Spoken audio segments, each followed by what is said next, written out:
তখন আমরা এখানে আসছি তাদের দেখানোর মতো এখনো পর্যন্ত আমরা অস্ত্র আমরা বের করি নাই। আমরা আপনাদের সামনে দেখাবো এটা কোন জায়গায়।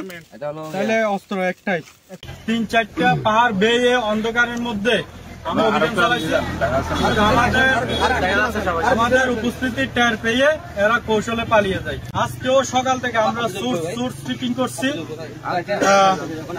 সোর্স ফিটিং করে আজকে আমরা জানতে পারছি এরা একটা জায়গায় অবস্থান করতেছে অস্ত্র সহ। আমাদের দেখে এরা পালানোর চেষ্টা করছে, আমরা এদেরকে গ্রেপ্তার করতে সক্ষম হয়েছি।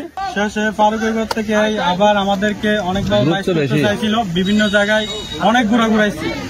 পরবর্তীতে আমরা যখন এদেরকে আরো কঠিন ভাবে জিজ্ঞাসাবাদ করছি তখন আমাদেরকে আমি ওকে মানে ওকে বলছি, আমি বলছি সত্যি কথা। আমি ও মানে ওর দেখছি, আমি আমরা এখান থেকে বলি নাই, মানে আমরা যদি ওকে ধরেন অস্ত্র ও বাইর করে দিবে বলছি।